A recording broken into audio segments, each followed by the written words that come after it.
Senhor da vida, permite que nos reunamos em Teu nome, nesta noite bendita de felicidade e esperança, para manifestar-te nossa gratidão imperecível. Não te rogamos, Senhor, vantagens e benefícios para nós outros, ricos que somos de Tua luz e misericórdia. Mas suplicamos ao Teu coração augusto, nos sejam concedidos os dons do equilíbrio e da equidade, para que saibamos distribuir nossa divina herança e não dissipemos em vão a glória de Tuas dádivas. Fortifica-nos a noção de harmonia para sermos cooperadores leais de Teus santos desígnios. Erguemo-nos do abismo do passado por Tua vontade vigilante, e aqui nos encontramos para servir-te. Entretanto, Pai, vergados ao peso das inclinações humanas, por nós cultivadas durante milênios, não prescindimos de Tua disciplina e de Tua força paternal. Dá-nos o clima sadio da libertação de nós mesmos. Magnetizados pelas nossas recordações do pretérito, nem sempre te compreendemos a vontade soberana e criteriosa. Anula-nos o personalismo inferior para que a consciência do universo nos esclareça o coração.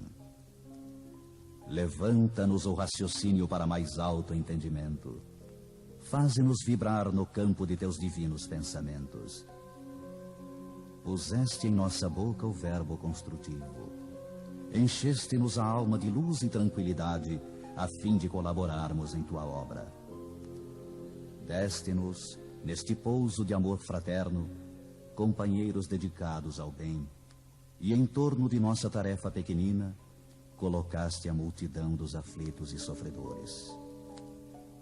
Ó Senhor, como somos felizes pela possibilidade de ministrar em Teu nome consolações e esclarecimentos. Contudo, nós te imploramos inspiração e roteiro, considerando as responsabilidades dos que te recebem a mordomia da salvação. Ensina-nos a agir desapaixonadamente. Infunde-nos o respeito pela autoridade que nos deste.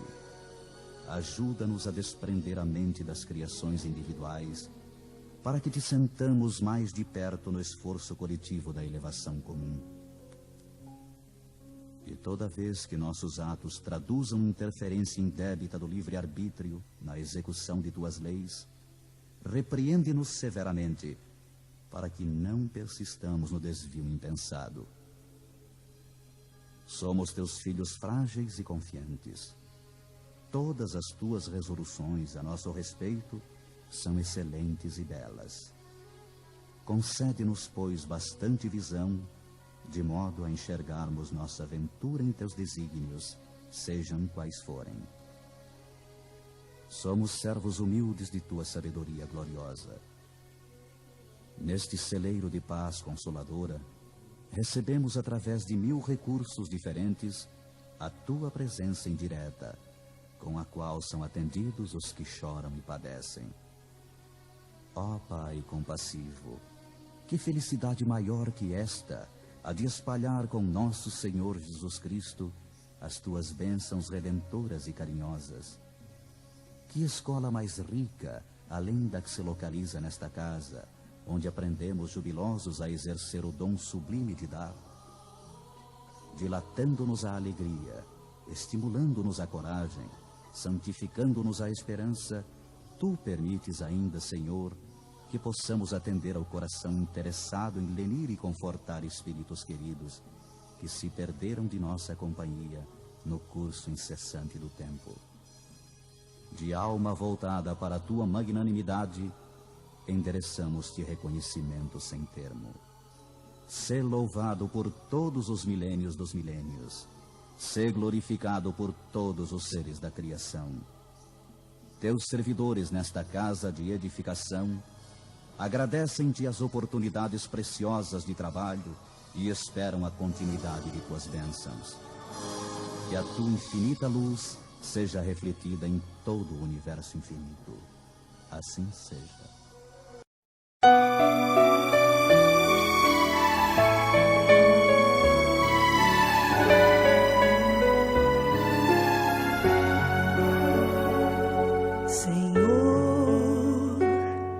Fazei-me um instrumento de vossa paz. Onde houver ódio, que eu leve o amor. Onde houver ofensa, que eu leve o perdão.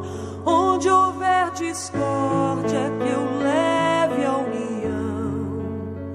Onde houver dúvida, que eu leve a fé. Onde houver erro, que eu leve a verdade. Onde houver desespero, que eu leve a esperança. Onde houver tristeza, que eu leve a alegria. Onde houver trevas, que eu leve a luz. Ó Mestre, fazei que eu procure mais consolar que ser consolado, compreender que ser compreendido, amar que ser amado, pois é dando que se recebe, é perdoando que se é perdoado, e é morrendo que se vive para a vida eterna.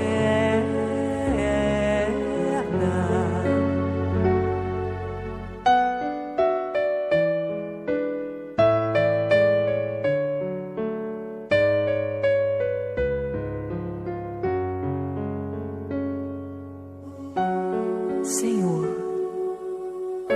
fazei-me um instrumento de vossa paz. Onde houver ódio, que eu leve o amor. Onde houver ofensa, Senhor, que eu leve o perdão. Onde houver discórdia, que eu leve a união. Onde houver dúvidas, que eu leve a fé. Onde houver erro, Senhor, que eu leve a verdade. Onde houver desespero, que eu leve a esperança. Onde houver tristeza, Senhor, que eu leve a tua alegria. Onde houver trevas, permita, Senhor, que eu leve a luz. Ó Mestre, fazei que eu procure mais consolar que ser consolado, compreender que ser compreendido, amar que ser amado, pois é dando que se recebe, é perdoando que se é perdoado, e é morrendo que se vive para a vida eterna.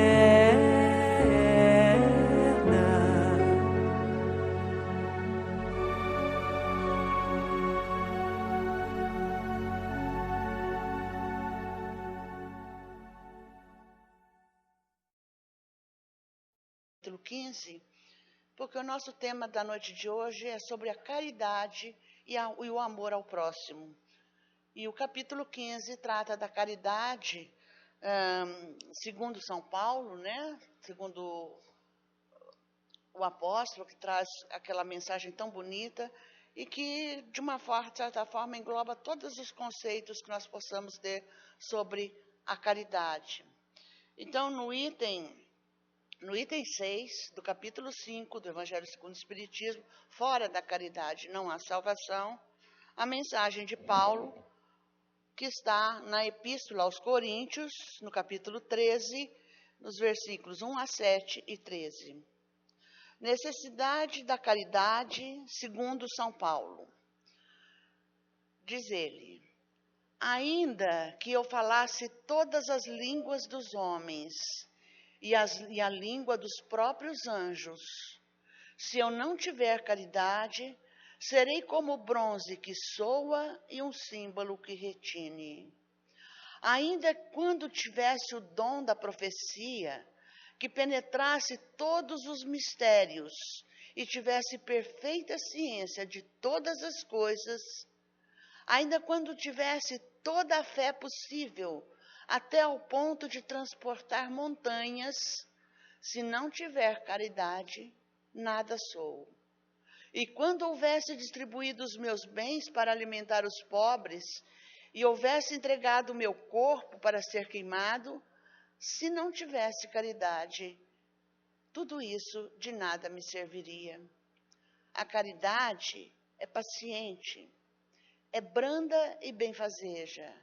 A caridade não é invejosa, não é temerária, nem precipitada, não se enche de orgulho, não é desdenhosa, não cuida de seus interesses, não se agasta, não se azeda com coisa alguma, não suspeita mal, não se rejubila com a injustiça, mas se rejubila com a verdade. Tudo suporta, tudo crê, tudo espera, tudo sofre. Agora, essas três virtudes são as chamadas virtudes teologais, né? A fé, a esperança e a caridade permanecem, mas dentre elas, a mais excelente é a caridade. Porque a caridade, ela engloba tudo. Ela tem qualidades específicas. Caridade é muito mais do que, às vezes, nós temos em nosso conceito de ajudar alguém numa determinada hora. Mas como ajudar, né? Como ajudar? De que forma agir nessa ajuda? Como tratar o outro ao que vai receber a minha caridade? Tudo isso são coisas assim, filigramas que enobrecem ou deixam a caridade apenas como um gesto sem nenhuma importância, como diz Paulo. Porque se não tiver amor naquilo que faz, não é caridade. Pode-se trazer uma porção de nomes, mas deixa de ser a caridade como Jesus nos ensinou. Então, nós vamos falar sobre esse tema na noite de hoje e vamos então fazer a prece que abre o nosso trabalho. Vamos procurar uma atitude confortável para o nosso corpo, para que ele não incomode a nossa alma, que nesse momento quer se expandir, a nossa consciência quer se expandir, quer buscar algo além do mundo, desse momento material em que nós estamos vivendo, e que pelo menos por alguns instantes, uns instantes de nossa prece, nós possamos aurir esses benefícios, essas energias espirituais mais elevadas, que trazem o conforto, o bem-estar para o nosso corpo físico, inclusive, mas também para os nossos sentimentos, os nossos pensamentos, aquilo que nós somos, aquilo que nós trazemos dentro de nós. E nesse estado de alma, buscando elevar a nossa consciência para alcançarmos essas esferas mais sublimadas, mentalizemos a figura amorosa de Jesus, que estando entre nós, nos trouxe as belíssimas lições do seu Evangelho, nos ensinando como buscarmos a Deus, que é o nosso Pai, como alcançarmos as suas bênçãos, como procurarmos entender a Deus e como podemos aplicar as coisas de Deus no nosso dia a dia. Por isso, Jesus, em teu nome nós pedimos, Senhor, que as tuas bênçãos, que esse teu amor infinito por todas as criaturas da nossa humanidade terrena, esse amor bendito, Senhor, se espalhe entre bênçãos elevadas, de paz, de harmonia, e que todos nós, Senhor, nesse momento, possamos receber essas bênçãos benfazejas em nossos corpos materiais, ou etéreos, ou espirituais. Que em teu nome, Senhor, haja paz e harmonia nesse momento. Não apenas a harmonia de atitudes, de convenções, mas que haja harmonia de pensamento, Senhor, para que nós possamos, como disse Jesus, quando alguém, duas pessoas se reúnem em meu nome, quer dizer, reúne-se em nome de Jesus, mas pensando e sentindo, procurando elevar-se acima da materialidade, Jesus estará conosco. E nós, na certeza, Senhor, de que todos nós faremos o melhor de nós mesmos, pedimos essas bênçãos para que todos nós, para que saiamos daqui equilibrados em nossas energias do corpo e principalmente as nossas energias espirituais. Que essas energias espirituais, Senhor, enalteçam, que salientem, que estimulem, para que nós tenhamos mais vontade, mais perseverança, mais determinação naquilo tudo que nós queremos alcançar. Que essa paz, Senhor, esteja conosco e permaneça assim hoje e sempre. Graças a Deus e graças a Jesus. Nós vamos então passar aqui para a tribuna para podermos fazer o nosso... Nós tivemos pouco tempo, que só fomos avisados agora à tarde, tá, da ausência do Marcos. E então nós conseguimos apenas fazer um pequeno esboço. A gente espera que saia bem, tá? Vamos lá.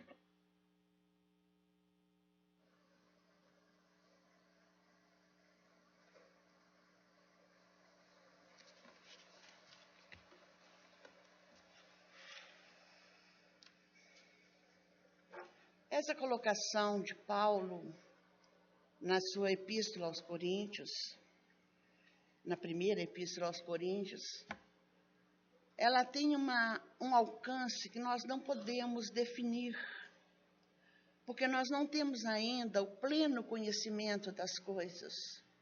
Algumas coisas, das coisas de Deus e desse intercâmbio que deve existir entre as criaturas, nós sabemos algumas coisas apenas intelectualmente, racionalmente, mas nós ainda não temos a profundidade de sentir verdadeiramente e espontaneamente essas coisas.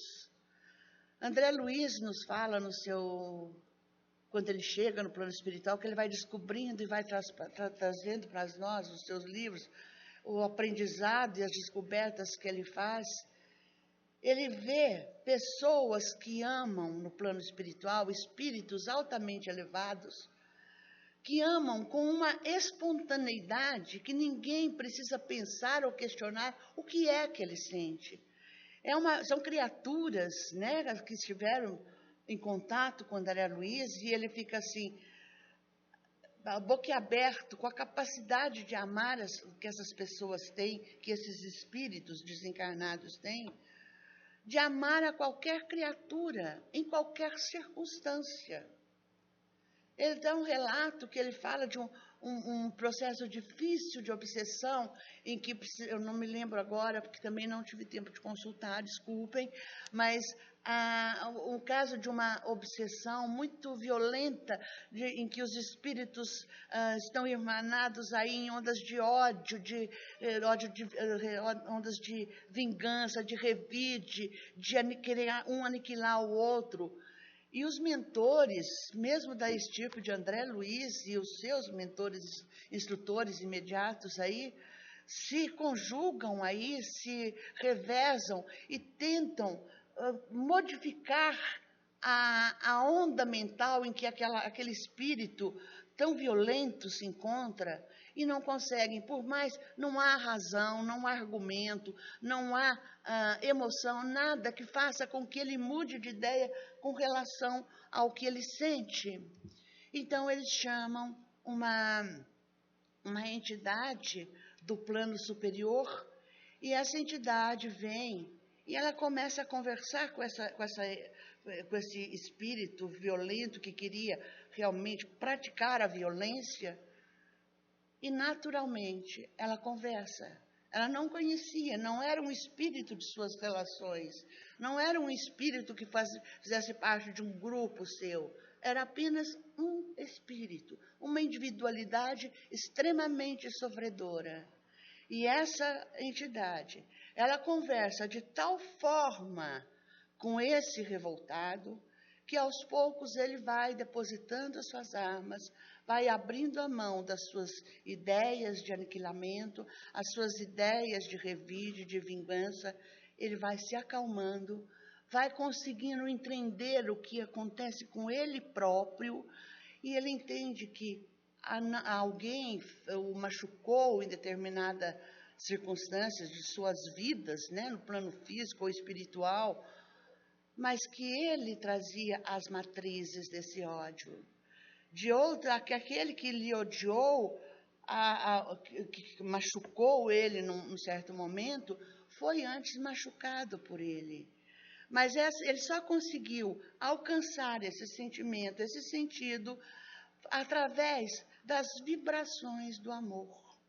Quando as vibrações do amor nos envolvem, que nós pedimos aqui na nossa prece inicial, as vibrações do amor, e não tenham dúvida de que nós somos cercados aqui por espíritos que nos acompanham nesse trabalho há tantos anos, a vibração de amor deles vai comovendo, vai despertando, vai acionando determinados mecanismos em nós mesmos, que nós vamos alcançando entendimentos mais profundos daquelas coisas que nós vivenciamos. É daí que, de repente, no momento que às vezes a gente está com raiva, porque nós, como humanos, ainda sentimos raiva, nós podemos não alimentá-la, mas nós temos ainda impulsos de raiva, nosso primitivismo vem à tona, a nossa materialidade alimenta isso ainda. E no momento que eles vêm, que eles nos envolvem, e que nós sentimos alguma coisa diferente, e de repente vem aquele insight, aquela revelação, mas por que eu não entendi isso antes? E às vezes a gente nem percebe na hora, não. Mas se nós analisarmos as nossas existências, não as nossas, a nossa existência atual, nós vamos ver quantas coisas nós entendemos nos últimos 10 anos, ou nos últimos 5 anos, ou de quando eu tinha 20 anos e até agora. Quantas coisas se clarearam na minha mente e que me faziam sofrer, e que me deixavam prostrada, e que me deixava angustiada, e que vai chegando aos poucos, até pela repetição daquelas vivências, em que as dores e os sofrimentos são as grandes alavancas que impulsionam essa subida de entendimento. Quantas coisas que nos faziam sofrer e que hoje nós aceitamos como coisas naturais, coisas que nos acontecem sem nos causar qualquer sofrimento. Quanta paz nós já conseguimos encontrar em determinadas situações, não todas, porque nós não vamos ser perfeitos. Nós temos milhões de anos de existências, milhões de anos. E nós não vamos mudar determinadas coisas apenas porque nós somos na comunhão espírita ou porque nós lemos o Evangelho. Nós entendemos, primeiramente, intelectualmente. Olha, lá aquela mensagem está dizendo que é preciso modificar, é preciso ser melhor. Há metas a alcançar, há uma perfeição a ser alcançada e que eu não me vejo em condições de fazer isso. Muito bem, você está com o pé no chão, você não está em condições ainda de fazer, mas chegará o momento. E não tenhamos dúvida. Paulo coloca aqui como uma das virtudes a esperança e a fé. E isso é importante, nós temos essa fé, essa confiança em nós mesmos. Eu digo sempre, eu tive uma dificuldade de entender por que Jesus disse, o mandamento, ele não deixou nenhum, ele não mandou nada. A única coisa que ele mandou, o seu mandamento, foi amem a Deus sobre todas as coisas e ao próximo como a si mesmo. Eu falei, meu Deus do céu, eu tenho que amar a Deus, mas eu não sei como que é Deus. Eu não entendi, não entendo até hoje. Ou aquilo que eu entendo eu não sei explicar, tá? Não sei colocar em palavras. Como que eu vou amar meu próximo? Como que eu posso fazer isso? Aí, de vez em quando, vem aquelas ideias de gênio que a gente tem, e eu inverti. Ama a ti mesmo. Ama a ti mesmo. Porque eu não conheço ninguém que é azedo com a vida que é azedo consigo mesmo, que deseja o bem dos outros. Aí ficou muito claro. Ama a ti mesmo. Tem um espírito que eu tenho um carinho muito grande por ele. Ele foi patrono do nosso grupo aí, um espírito Anjo Aguarô. Ele tem um livro que se chama Pequenos e Grandes Problemas. E ele faz uma apologia do egoísmo. Eu falei, meu Deus, me botaram como patrono do meu grupo um espírito que faz apologia do egoísmo. E eu estou lendo em tudo quanto é material espírita que o egoísmo tem que ser vencido. Esse espírito deve estar obsediado, no mínimo está obsediado. Aí eu procurei, fui lendo, né? Falei, vou ler o livro até o final. E fui, e à medida que eu for lendo o livro, eu vou entendendo. Um livro é fininho, pequeno, não é difícil de ler, não. Ele explica que quem não se ama não tem capacidade de amar o outro.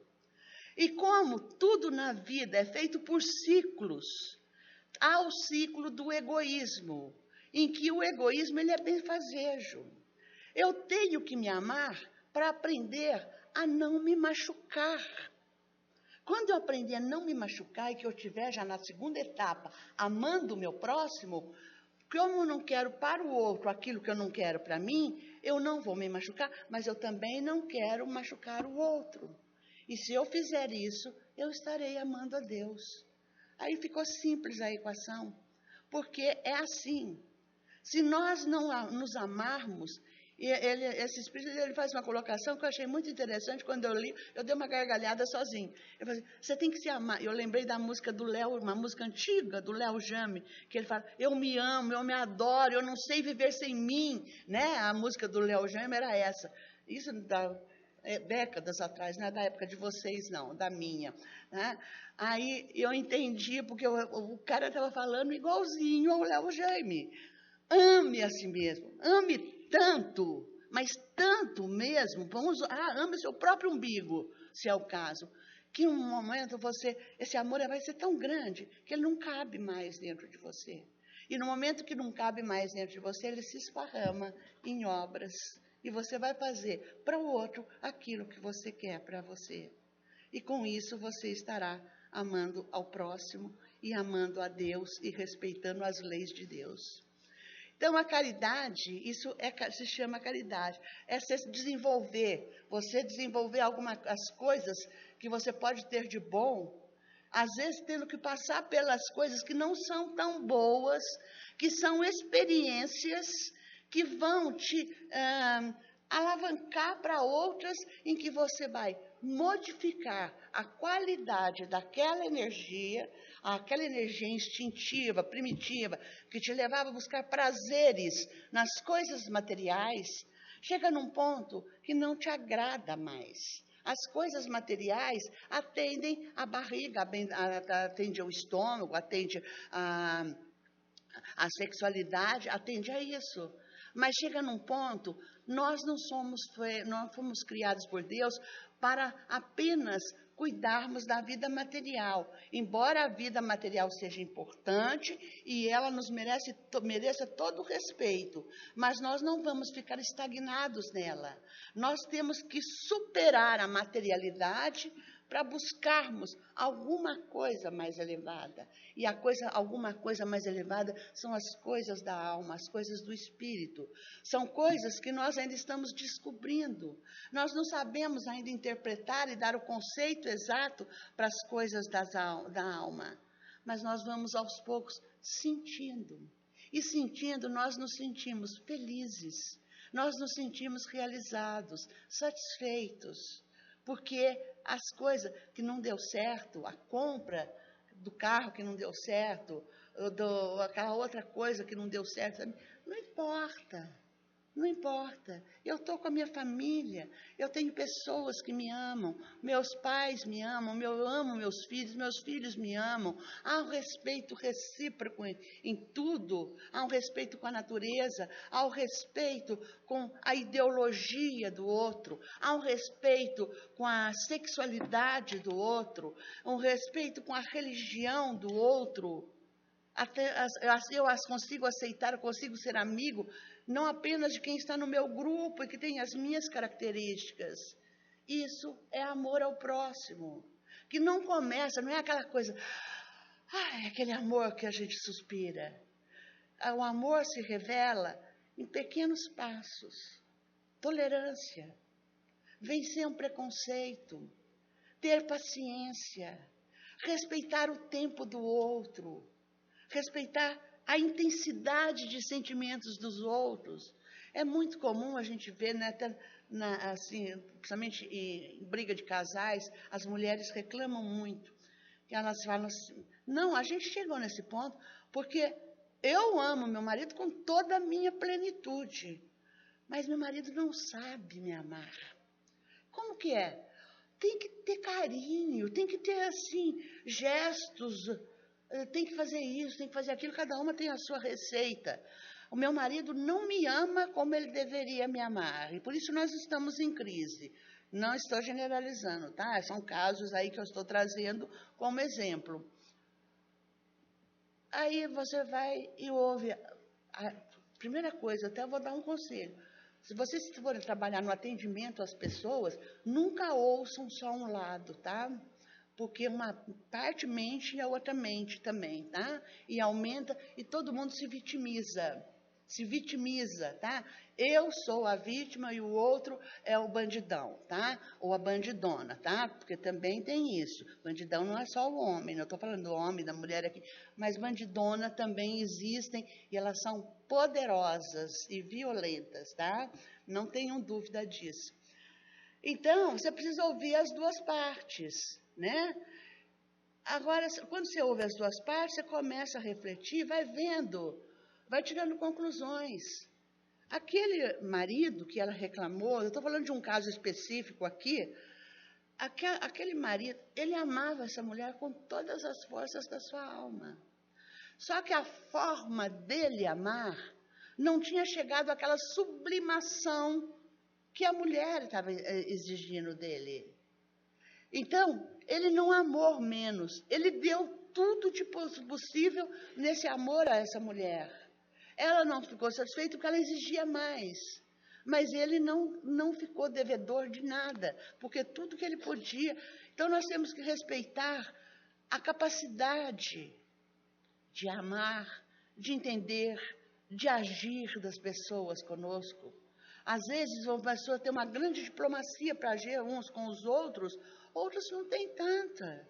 Ele tem outras qualidades, e é muito interessante isso. A gente convivendo, se você conviver com uma pessoa, mesmo que você não goste muito dela, conviva com essa pessoa, que você vai ficar gostando. Sabe por quê? Você vai descobrir qualidades que você não via antes. Eu me lembro quando cheguei aqui na comunhão, ainda assim, completamente crua em matéria de espiritismo, de doutrina, e eu vi uma pessoa numa reunião preliminar, aí eu ia trabalhar já, eu saí da reunião e falei assim, nunca na minha vida eu quero trabalhar com essa pessoa. Eu não estava em condições de escolher, não, eu era aprendiz aí que foi recebida por amor e por misericórdia, né? Mas eu lá querendo fazer, nunca vou trabalhar com essa pessoa, não, porque ela é muito arrogante, ela parece que sabe tudo, eu não sei nada, como que eu vou ficar perto dela?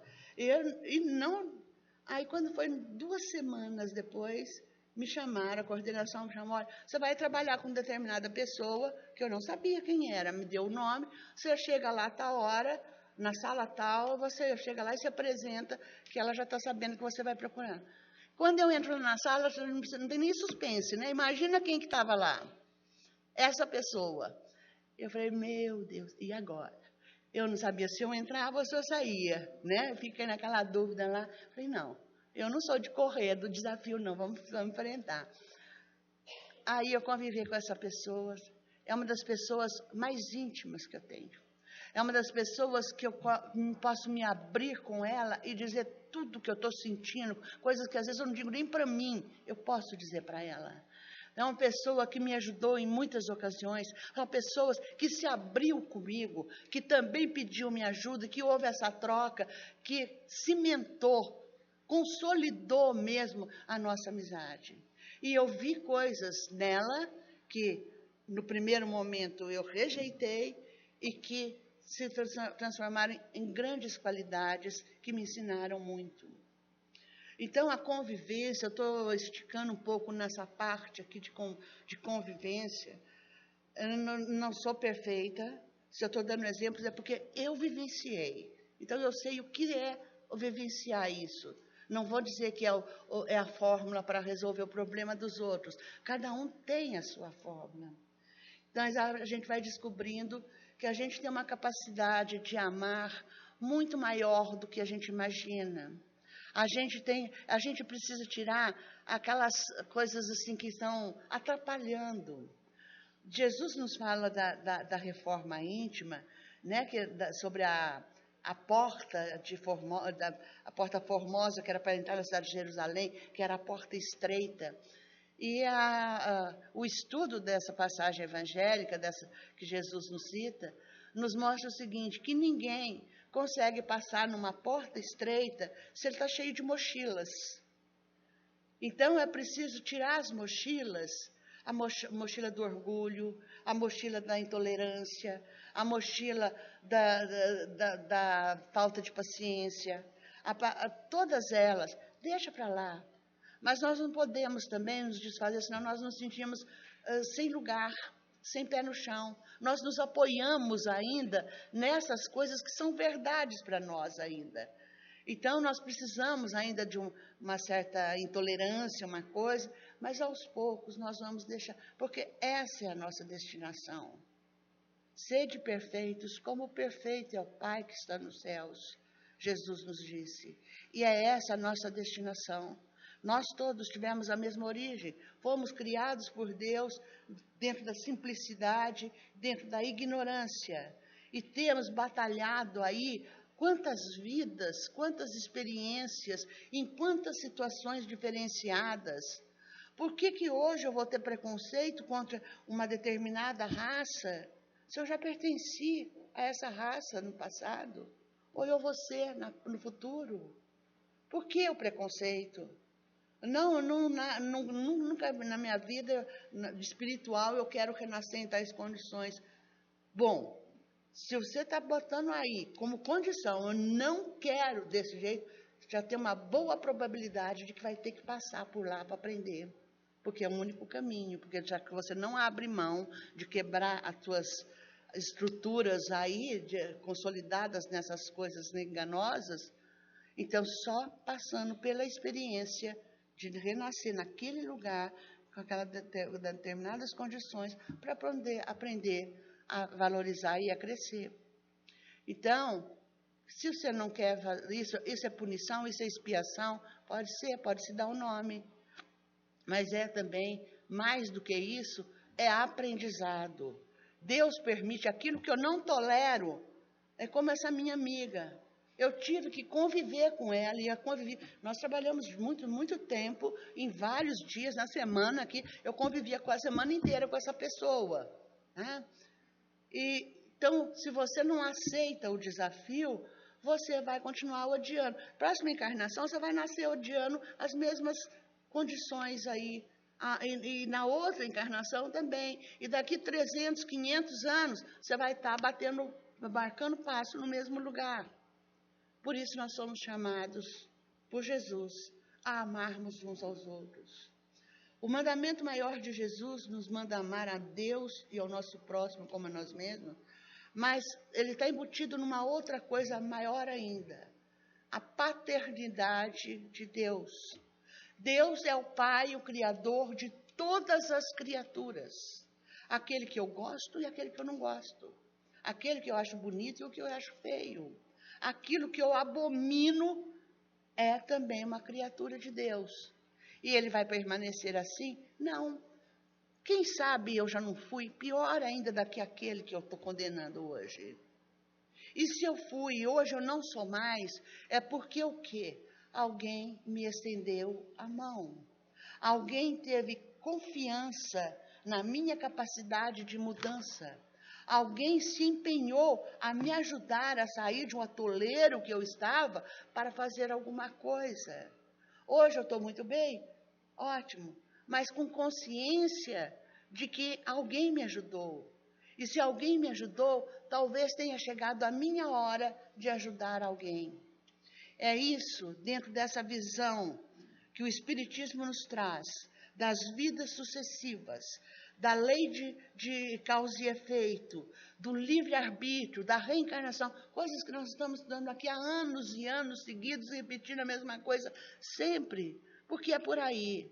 Nós somos livres de escolha, mas nós somos livres até um certo ponto, porque André Luiz tem uma frase muito interessante no livro Nosso Lar, que ele está conversando com a mãe dele, e ele diz que Deus criou para todos nós o livre-arbítrio. Nós, como seres criados, criamos a fatalidade. O livre-arbítrio nos dá condições de fazermos escolhas. Só que a escolha livre, ela exige responsabilidade dos atos. Então, no momento em que eu cometo determinados atos, eu estou infringindo a lei. E quando alguém infringe a lei, ele tem que responder perante a lei, aquilo que determina a lei. Então, aí nós criamos a fatalidade, o determinismo. Fez isso, vai ter que passar por uma situação em que você vai ter que reaprender a reavaliar essa situação. Não é castigo divino, não é punição, nós temos batido bastante aqui nessa tecla. É uma infração, você mexeu no equilíbrio das energias. É preciso restaurar o equilíbrio das energias. Se foi desequilibrado com uma ação negativa, é preciso ações positivas para tirar. É igual uma vasilha com água suja, em que você deixa a água escorrer, a água limpa, até tirar aquela água suja, aquelas impurezas da água. E é isso que nós fazemos, é isso que nós somos chamados. O lema do Espiritismo é esse: fora da caridade não há salvação. E da onde que Kardec trouxe isso, ou os Espíritos trouxeram isso de Jesus. É do Evangelho de Jesus que vem esse chamado. Jesus nos ensina a caridade em todas as suas formas. A caridade de dar o pão a quem tem fome, de dar o apoio a quem está desesperado, de estender a mão a quem está caído. Jesus veio nos mostrar isso, ele vivenciou tudo isso e veio nos convidar a seguir o seu exemplo. Amem-se uns aos outros como eu vos amei. Não temos ainda a capacidade desse amor abrangente de Jesus, mas nós temos a capacidade de, dentro das nossas limitações, fazer alguma coisa. O que eu posso fazer para ajudar o meu próximo? Mas eu já ajudo o asilo, todo mês eu mando dinheiro. Ótimo, mas que coisa boa, teu dinheiro está dando comida para pessoas. É caridade, sim, uma forma de caridade. Agora, se junto com o dinheiro, você vai lá fazer uma visita para o asilo, ou qualquer outra coisa, ou aquela pessoa que trabalha na sua casa, que nem sai para a rua pedir esmola nem nada, e que passa necessidades, não apenas o pão, não só apenas a comida, mas dá o apoio. Uma coisa muito difícil que a caridade não está usando muito é essa daqui. Ouvir as pessoas. Eu tive uma amiga que ela foi fazer um tratamento, já com uma idade avançada, ela foi fazer um tratamento psicológico. Ela falou, sabe por quê? Porque é o único jeito de eu ter alguém que me escute. Eu tenho que pagar um profissional para me ouvir, porque os meus amigos é assim. Quando eu começo, sabe o que me aconteceu? Nem fale, olha, se você fizer isso, antes que eu fale, a pessoa já dá a solução. Vocês já viram como as pessoas têm solução para o problema dos outros? Dos outros, eles são uma maravilha, mas não resolvem os seus próprios, né? Então, eu estou pagando uma psicóloga, porque eu estou pagando, se ela me cortar quando eu estou falando, peraí, eu estou te pagando, agora você me ouve, eu estou pagando para isso. É muito chato isso, tá? Eu sei que é muito chato isso, mas acontece, tá? Então, as pessoas não ouvem. Eu tenho problemas de saúde sérios há muitos anos, quem está me acompanhando aqui sabe disso. Tem pessoas que eu evito, por Deus, que eu evito. Se a pessoa está descendo por aqui, eu subo por lá. Tá? Ou então, se está na calçada daqui, eu vou... Porque quer me levar a tratamentos e a curas e a lugares maravilhosos e fantásticos que não tem nada a ver com a minha vida. Eu entendi o que é a minha doença, é uma doença autoimune, exige todo um... Foi preciso sofrer muito, muito, muito para filtrar aí, né, a raiva, uma porção de coisa, para entender o que é uma doença autoimune, o que é que eu estou resgatando, qual é o processo, né? E com isso, tudo bem, no começo, eu até que tive paciência, tá? Eu vou falar direitinho. No começo eu tinha paciência, eu não ficava brava, não. Mas chegou num ponto, encheu as paciências. Tá? É tanta preocupação de tirar minha dor por um modo que eu sei que não existe, não é da lei de Deus isso, que eu começo a ficar evitando a pessoa e tendo, assim, sentimentos não muito bons com ela. Me desculpem estar confessando isso aqui de público, mas eu acho que vocês também ainda têm esses momentos, né? Mas, então é isso. Às vezes a pessoa quer fazer a caridade você não impõe. Paulo disse aqui no evangelho que nós lemos, a caridade não se impõe, ela convida, ela respeita o que o outro é, o que o outro sente, ele respeita as necessidades e respeita os limites. Tem uma história, um conto oriental que eu acho fantástico. Diz que um mestre, né, um guru do budismo, me parece, não tenho bem certeza, ele caminhava ao lado de um rio com seus discípulos. E eles caminhando, quando os discípulos, Senhor, olha lá, há um homem se afogando lá na margem do rio. Nós vamos correr para acudir ele? Sim, vamos acudir ele. Aí eles chegaram lá e o mestre lá falava assim, você está se afogando, mas nós vamos te salvar. Me dê a sua mão. Me dê a sua mão. E o cara não se mexia. Estava lá afogando, tossindo, que negócio todo, e não se mexia. Ele falou, me dê a sua mão. Aí os discípulos, mestre, ele não está respondendo, por que ele não dá a mão? Eu falei, porque a abordagem está errada. Ele falou assim, prestem atenção. Amigo, você está se afogando. Aceite a minha mão. Nesse momento, o cara pegou a mão. Era um senhor que era conhecido pela sua avareza. Ele não dava nada para ninguém. E a mão, olha a simbologia aí. Ele não deu a mão. Foi preciso, aceite a minha mão. Pegue a minha mão. Aí ele pegou. E com isso ele foi salvo. Isso é a verdadeira caridade. Ninguém cobrou dele que ele fosse diferente. Ele não precisava da mão, mas ele podia aceitar a mão que estava sendo estendida. E caridade é isso. A gente não impõe, a gente oferece. O que nós podemos oferecer? O que eu tenho para oferecer? Bom, se eu não sei dar conselhos, e eu digo que isso é uma característica minha pessoal, eu sou horrível para dar conselho para os outros. Tem gente que sabe tudo como resolver. Um amigo está em dificuldade, não, você tem que fazer isso, ir lá, fazer isso, aquilo. Eu não sei fazer essas coisas, sou boba demais para isso, para ter essa saída, ser saída assim. Então, o que eu posso ajudar? Eu não posso dar conselhos, mas eu posso ouvir. No momento que alguém tem outra pessoa que lhe ouve, metade do problema se soluciona. Se soluciona. Porque quando a pessoa vai falar para você, às vezes ela está sofrendo porque ela não está entendendo. Quando ela vai falar para você o que ela está sentindo, o que aconteceu, o que o marido fez, o que a mulher fez, o que a sogra, o que o vizinho fez, no momento que ela precisa explicar, ela precisa achar palavras certas para explicar o que aconteceu.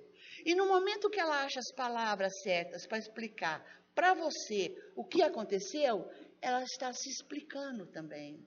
E com isso, ela já resolve uma boa parte do seu problema, porque ela organizou as coisas para te contar, mas ela organizou para si mesma.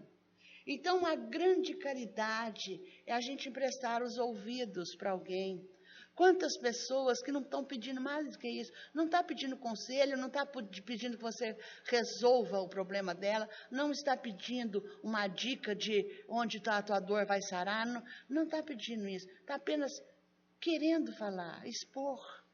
Quantas coisas nós trazemos dentro de nós, que às vezes, uma noite que a gente perde o sono, que a gente fica insone, você fica lá, você começa a lembrar coisas, que você fala, nossa, nunca mais eu me lembrei disso, faz tantos anos que isso aconteceu, e aí isso foi chato, isso me fez sofrer. E aí, naquele momento que eu não estou conseguindo dormir, eu revivo cada momento daquilo. Eu revivo não apenas em lembranças, eu revivo em sentimentos.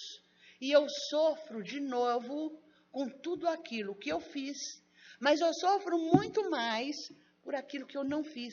Mas por que eu não dei um tiro nessa pessoa? Por que eu não dei um murro nessa pessoa? Por que eu não fiz isso? Por que eu era tão boba que eu não dei conta de fazer isso?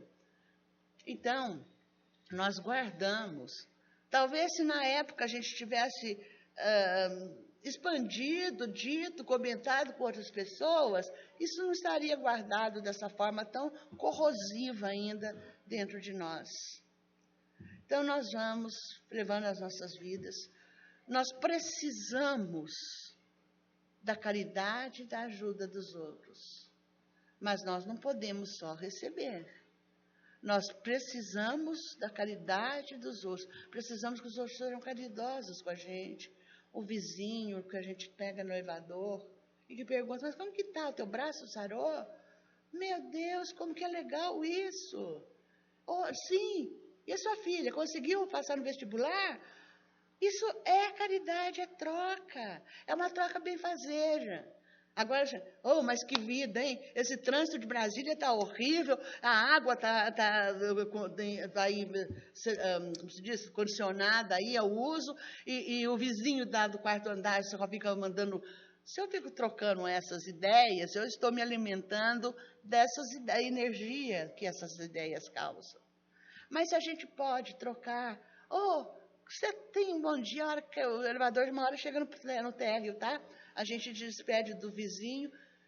Você tenha um bom dia, que seja legal, né? Olha que sol bonito que está hoje, né? Vamos trocar.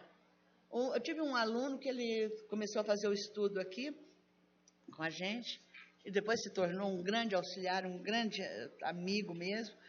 E ele veio e começou, mas ele achava esquisito esse negócio de ter que fazer reforma íntima. Reforma íntima virou assim, chavão. As pessoas falam sem, como falam assim, eu vou rezar um Pai Nosso, eu vou fazer a reforma íntima, eu poderia estar falando, eu vou comer um McDonald's, eu vou comprar um metro de tecido, é a mesma coisa, não tem sentido nenhum, as pessoas não pensam. Aí, esse negócio de reforma íntima, a gente batia, e de vez em quando a gente mudava o nome. Vamos fazer transformação, para a pessoa dar um choque e pensar, oba, tem um significado isso. Aí, um dia ele falou assim, Neuza, você pode ficar feliz comigo. Eu falei, por quê? O que você fez? Ele falou assim, olha, a reforma íntima eu não consegui fazer ainda não, mas eu consegui dar um passo. Eu nunca cumprimentei o porteiro do meu prédio. Agora eu cumprimento todos os dias e pergunto como está a família dele. Eu falei, oba, que bom. É por aí mesmo, é por aí que a gente começa, perguntando como que ele está e como que vai a família dele. Isso é caridade, isso é convivência. As pessoas falam tanto, tanto, tanto em igualdade social. Eu tenho, já confessei aqui para vocês, eu tenho uma admiração enorme por Leon Tolstói. Ele foi um grande, ele era aristocrata, esse que deixou uma literatura maravilhosa, foi considerado um dos melhores escritores do seu país, da Rússia, né? Ele era russo. E teve um momento dele, quase com 80 anos de idade, ele pega todos os seus direitos autorais e passa para os camponeses. Foi anterior à Revolução Comunista, e ele assumiu que não é comunista nem anarquista.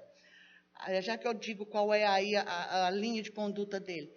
Ele abriu mão dos direitos autorais dos seus livros e repassou todos os bens que ele tinha para os camponeses que passavam fome. Havia uma distância lá entre czar e camponeses muito grande. Aí, ele fugiu de casa. A família aristocrata, que tinha aquelas convenções sociais de palácio, não sei o quê. Um dia ele sumiu, pegou a bengala dele e foi embora. Ele mereceu até, quando foi de Mário Quintana, um poema, né? Ele estava lá numa garagem com 81 anos de idade, esperando o trem chegar, e morreu. Aí o Mário Quintana faz um poema para ele, dizendo: o velho não foi lá para encontrar a morte, o velho maluco não foi lá para encontrar a morte, ele apenas estava esperando o trem chegar, e chegou a morte sorrateira, né? Aí ele termina esse poema dizendo: que maravilha, né? Mais ou menos as palavras são essas, não sei de qual. Leão Tolstói conseguiu fazer o que muita criança deseja. Ele realizou seu sonho de criança. Ele fugiu de casa aos 80 anos de idade. É fantástico isso. Mas eu só fiquei conhecendo Leão Tolstói por causa do espiritismo. Ele não era espírita, não, tá? Não era espírita quanto encarnado, não. Mas ele foi uma pessoa que procurou trabalhar pela igualdade das pessoas. A igualdade social, a igualdade de oportunidades, de aprendizado, de tudo mais. E ele diz, né, ele deixa bem claro que essa revolução não pode, essa revolução buscar a igualdade, que nós vemos pelo estudo da doutrina, que jamais é possível uma igualdade total e absoluta. Essa revolução é feita não pelo Estado impositivo, nem pela igreja impositivo também, tá? Mas é feita pela mudança interior de cada um. E quando, depois de desencarnado, ele se manifesta através da mediunidade de Ivone Pereira, ele nos diz que, felizmente, no final da sua vida terrena, ele teve grandes intuições, os espíritos de luz incentivaram, intuíram ele para o caminho a seguir, e esse foi o caminho certo. Em que ele se baseou para fazer essa modificação interior? Ele diz uma palavra, uma frase dele que é muito conhecida, é assim: se você quer fazer uma reforma no mundo, comece pintando a sua casa ou a sua aldeia, conforme algumas traduções. Comece pintando no teu ninho, naquele ambiente seu pequeno aí.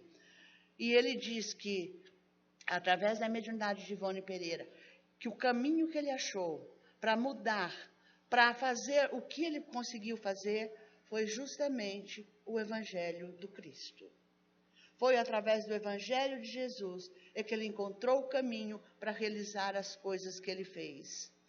Então, nós estamos vivendo uma época em que todo mundo quer lutar, o politicamente correto está imperando em tudo, vamos fazer isso porque o politicamente correto é o mais correto, sem que as pessoas mudem dentro de si.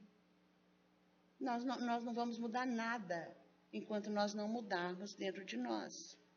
Essa caridade de querer impor aos outros, a história já registra alguns exemplos aqui, que eu até peguei aqui. Um deles foi Torquemada. Vocês já ouviram falar em Torquemada? Ele foi o grande inquisidor, aquele que implantou a Inquisição na Espanha, era um dominicano, um frade dominicano.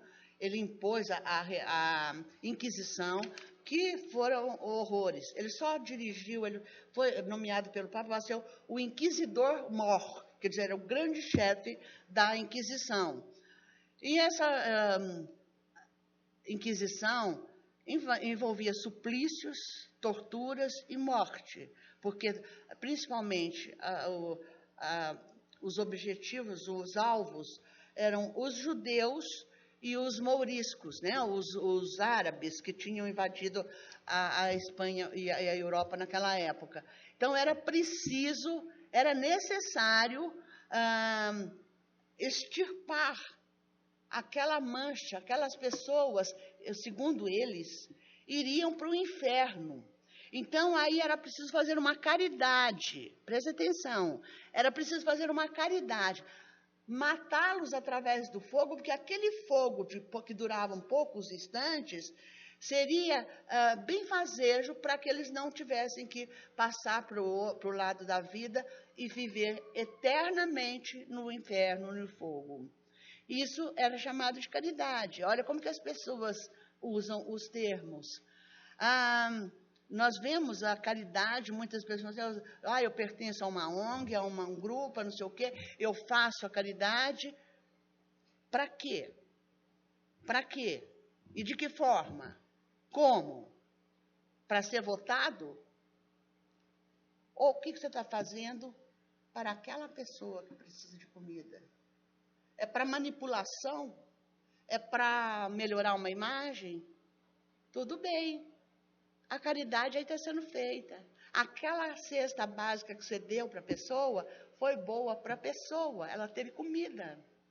Agora não vá levar isso na contabilidade da tua vida, quando chegar no plano espiritual, porque se você não teve amor, não fez isso, senão para benefício próprio, você vai responder por isso.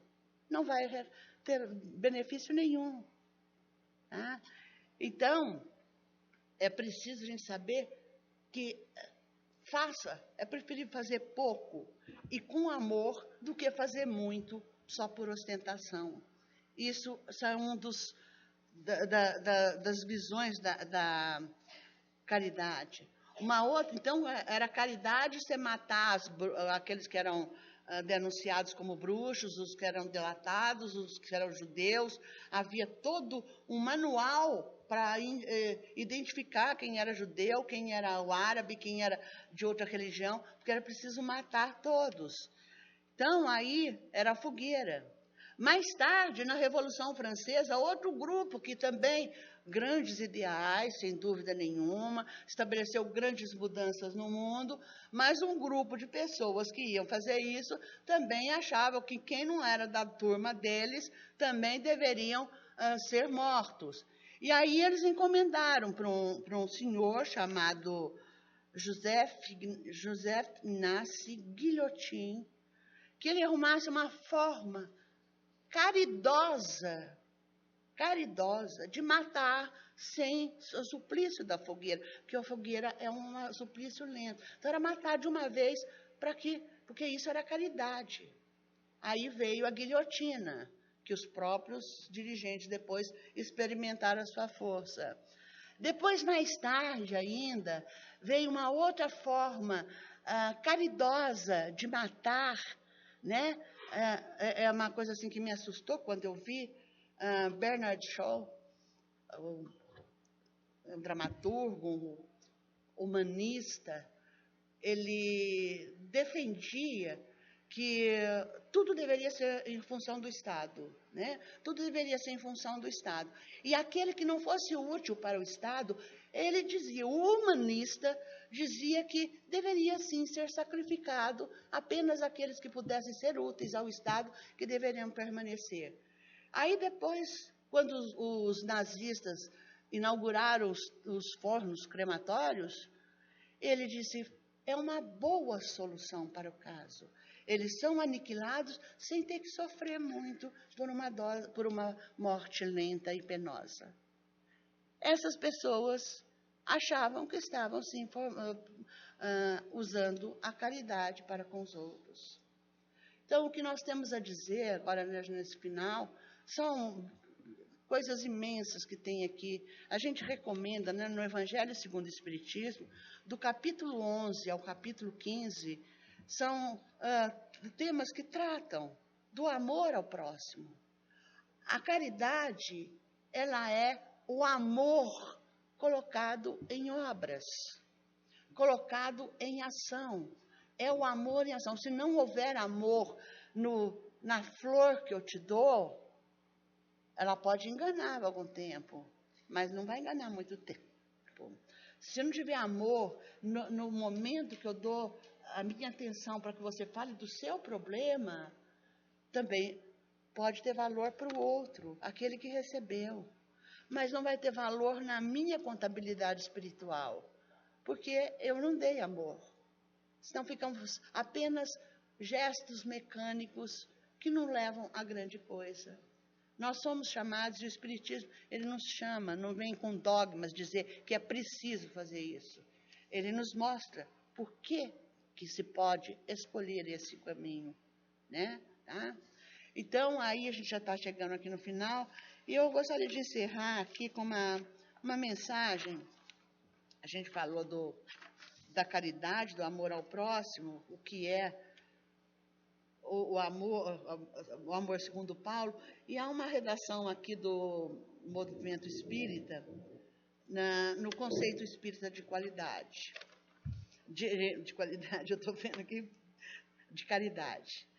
Olha, o texto é o seguinte: caridade, o amor em ação. Após a morte de Jesus, Simão Pedro foi para Jerusalém e, junto a corações amigos do amigo que partira, fundou uma casa de assistência. O seu objetivo era atender aos órfãos, viúvas e doentes. Chamou-a Casa do Caminho. Se o objetivo era nobre e necessário, manter aquele atendimento era bastante difícil. Os necessitados chegavam todos os dias, batendo aquela porta de misericórdia, e poucos eram os recursos.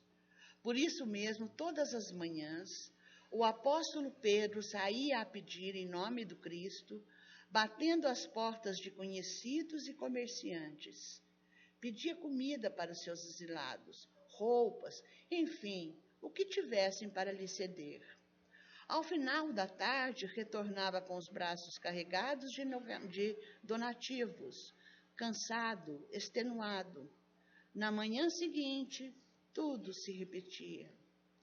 Paulo de Tarso, que há pouco abraçara o cristianismo após a visão magnífica da estrada de Damasco, visitando a obra assistencial, verificou que muito se fazia ali pelo corpo físico das criaturas, mas o espírito não era alimentado. Pedro retornava tão cansado das suas jornadas que não conseguia se deter para lhes falar de Jesus. Onde estava a mensagem? Perguntava Paulo, em nome da qual se erguera aquela casa? Aqueles seres necessitavam de pão, das vestes, da cama limpa e de medicamentos. Muito mais do que isso, precisavam de alimento para suas almas. E este se chamava a Boa Nova, o Evangelho de Jesus. Assim, pensando em resolver a problemática da Casa do Caminho, propôs ao velho apóstolo Pedro que aqueles abrigados que tivessem condições poderiam aprender uma profissão e trabalhar para auxiliar no sustento. Ele mesmo, Paulo, se propôs a ensinar a sua profissão. Ele era tecelão, sabendo manejar muito bem os fios da cabra, do camelo, a lã das ovelhas.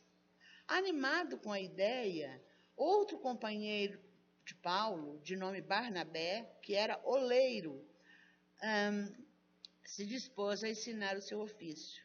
Logo mais, a Casa do Caminho se autossustentava pelo trabalho dos que ali recebiam as suas bênçãos. E Pedro pôde se voltar para a tarefa de levar conforto aos corações, espalhando os ensinos de Jesus a todos. Graças a essa medida, a Casa do Caminho sobreviveu por anos, atendendo seus objetivos assistenciais, sobretudo esclarecendo os espíritos dos homens que tinham dessa forma a sua sede de justiça saciada, a sua fome de amor atendida.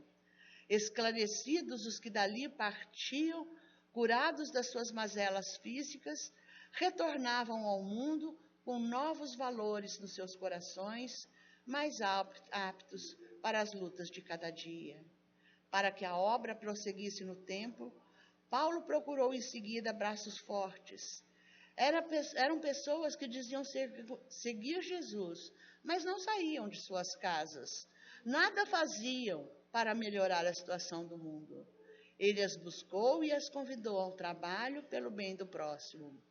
Com tal atitude, Paulo de Tarso inaugurou na terra a era da caridade. é um exemplo aqui, né, que eu acho que fecha tudo aquilo que nós falamos. Não basta intenções, não basta gestos apenas para a mídia ver, ou para os vizinhos, para os amigos, ou para a gente sair bem na fotografia. É preciso amar. E amando, a gente vai se melhorando. Porque quanto mais a gente ama, mais a gente vai aprendendo a amar. Até que não cabe mais dentro da gente, como diz esse espírito amigo, e a gente começa a dar para os outros. A gente vai ser mais tolerantes uns com os outros, e a gente vai viver muito melhor, sem tantos conflitos. Nós não vamos ter que impor a nossa convicção, a nossa ideologia, a nossa religião para ninguém.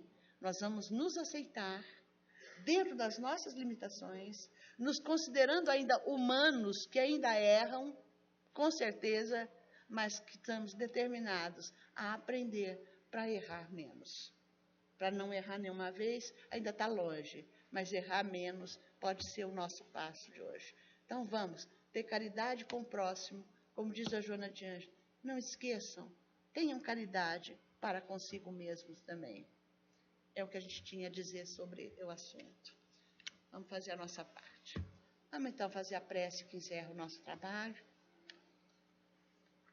Agradecendo a Deus, nosso Pai. Agradecendo sobretudo a Jesus, que veio traduzir na linguagem humana esses exemplos de conduta, nos convidando a seguir e fazer o possível, que exige sacrifício, sim, para haver a mudança, mas que o bem-estar, a felicidade que nós encontramos, vale a pena o sacrifício. Por isso tudo, Jesus, te agradecemos. Agradecemos a todos aqueles espíritos que, de uma forma ou de outra, não só através do espiritismo, mas que se manifestaram no mundo, trazendo as suas experiências, as convicções que alcançaram, o entendimento do que é a nossa destinação. E por tudo isso, e pela doutrina espírita, que vem nos explicar o teu evangelho, Jesus, o nosso muito obrigado. Obrigado por tudo que já pudemos fazer. Obrigado pelas oportunidades que teremos, principalmente agora com as mentes mais abertas, de fazer e realizar grandes coisas, Senhor. E que a tua paz, que te pedimos no início desse nosso trabalho, permaneça conosco hoje e sempre. Que assim seja. Graças a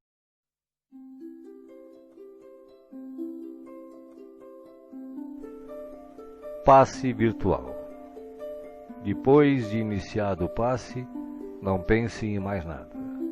Mentalize sua casa, sua família e seus desejos. Usando a sala de passe virtual do Instituto André Luiz, esteja convicto de que realmente precisa tomar um passe. Não use a sala somente por curiosidade. Visitando a sala por visitar de maneira informal, deixará de usufruir dos seus benefícios quando dela necessitar realmente. Utilize a sala com gratidão e respeito, como faria num centro espírita material. Aconselhamos a utilização da sala apenas uma vez por semana, salvo em caso de grande necessidade. Em silêncio, evoque a proteção de Deus e de Jesus para o passe. Desejando, após a invocação, rogue também o concurso do seu anjo da guarda ou dos espíritos superiores com os quais tenha maior afinidade. Procure afastar de sua mente quaisquer pensamentos negativos. Respire fundo, pausadamente, com calma e confiança. Prepare-se para orar. Ore com Jesus. Pai nosso, que estás no céu, santificado seja o teu nome. Venha a nós o teu reino e seja feita a tua vontade, assim na terra como no céu. O pão nosso de cada dia dá-nos hoje. Perdoa as nossas dívidas, assim como nós perdoamos os nossos devedores. Não nos deixeis cair em tentação, mas livrai-nos do mal. Porque teus são o reino, o poder e a glória para sempre. Assim seja. vamos dar início ao passe. Como as folhas envelhecidas se desprendem das árvores, deixe os sentimentos que já não servem mais se soltarem de você suavemente, mas de forma inexorável. Pequenos pontos de sofrimento e que se chamam amargura, tristeza, raiva, decepção, se vão de sua mente um a um para não mais voltar. O vento da vida leva-os para longe sem que possam retornar e refazer o vínculo pernicioso. Pouco a pouco a árvore de suas emoções vai se esvaziando de negatividade até mostrar-se limpa e pronta para a renovação.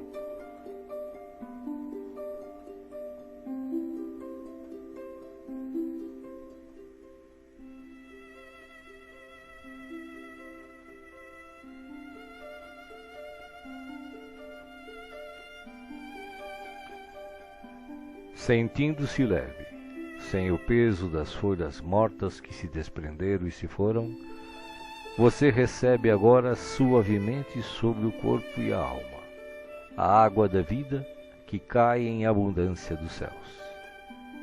Esta água limpa, higieniza, purifica, desobstrui e tonifica todas as células do seu ser. Nada fica fora da sua ação renovadora. Ao tempo que limpa e hidrata o corpo, o líquido cristalino descedenta o espírito, aplacando a aflição, a ansiedade e a inquietação. Há em seu coração agora uma sensação de calma, limpeza e bem-estar.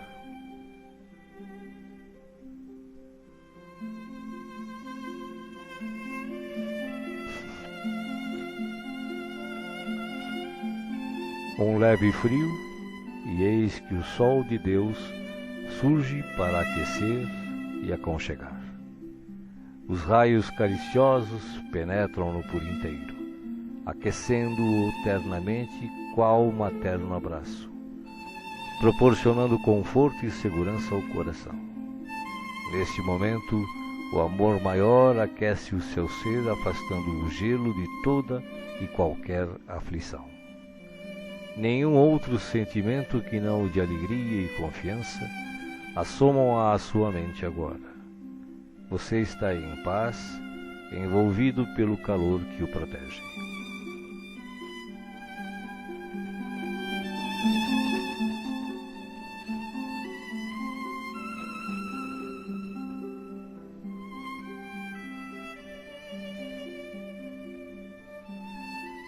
Do coração da vida, flores perfumadas para você. De alma grata e feliz, recolha as pétalas coloridas que penetram o seu ser e restauram sentimentos e emoções. Felicidade, esperança, fé, coragem e determinação passam a significar novamente vontade de viver. Mas além do perfume e da cor, a natureza neste momento lhe envia o que possui de melhor, a capacidade infinita de restaurar-se em sublime beleza, ainda quando os golpes do mal parecem decretar-lhe o fim.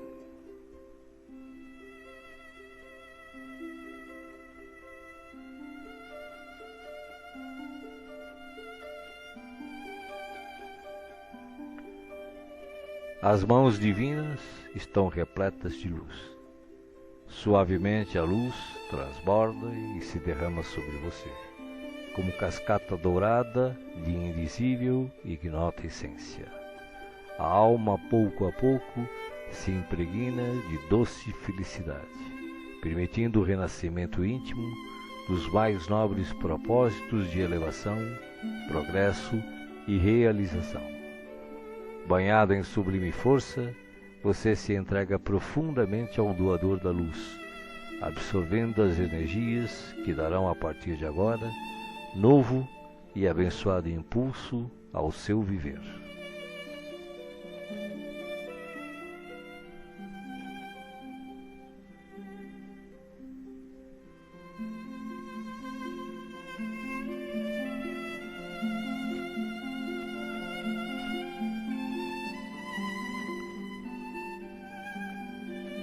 Sinta agora, à sua volta, a presença de Jesus, que te pergunta: me chamastes? Estou aqui. O que queres de mim hoje? De que precisas? Peça, meu filho, peça, minha filha. Estou aqui para ajudar. Faça agora o seu pedido especial a Jesus, enumerando os problemas e as dificuldades que o afligem. Escutei o que pedistes, com amor e atenção. Agora, conto com a tua fé, a tua confiança em mim, para a solução dos teus problemas. Vai em paz. Te acompanharei com os olhos, não te perderei. Creia em Deus, creia também em mim. Estarei com você todos os dias, até o fim. Seja feliz. Deixo-vos a paz, a minha paz vos dou. Não vou-la dou como o mundo a dá. Não se turbe o vosso coração. Crede em Deus, crede também em mim. Não se turbe o vosso coração, nem se atemorize. Eu sou o caminho e a verdade e a vida. Ninguém vai ao Pai a não ser por mim. Os bons espíritos, os espíritos puros e as falanges de luz também enviam a você agora as melhores emanações de paz, saúde, alegria e refazimento, do mais altos desde as mais belas cidades espirituais até a morada dos anjos, em uníssono com o Criador, uma radiosa luz o envolve plenamente. Você não está só. O universo inteiro pulsa o amor de que se constitui, e este amor quer tocá-lo agora, em toda a sua plenitude, para que os problemas, as dores, as enfermidades e as dificuldades em geral sejam afastadas em favor da sua paz e renovação. Você está recebendo vida, vida em abundância. Guarde-a no coração.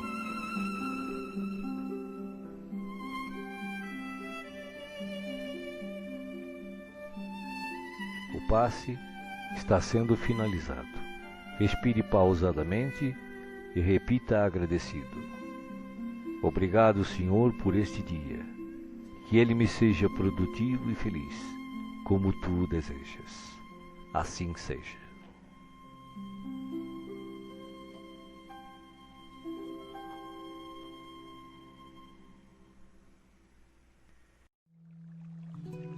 Oração para a fluidificação da água.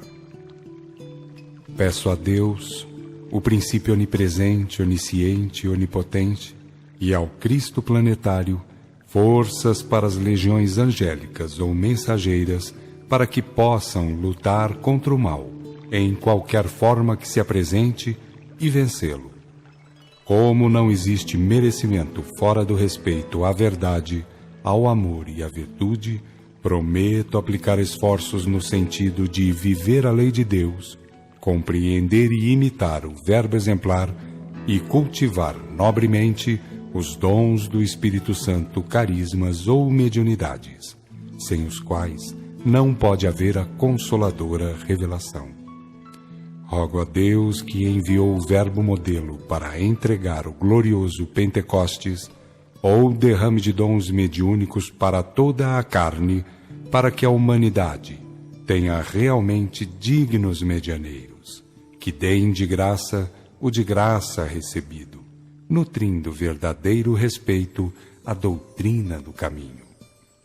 Como encarnado, sujeito a necessidades, doenças, dores, aflições, e também sujeito à morte física e responsabilidade perante a justiça divina, rogo o dom do bom discernimento espiritual, assim como rogo para o corpo as energias e os fluidos a serem depositados nesta água.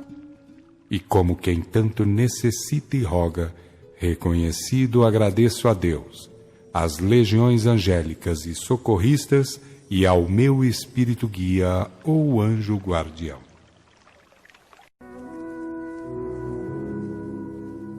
A ti, Senhor, nossos agradecimentos por esta hora de paz intraduzível e de infinita luz.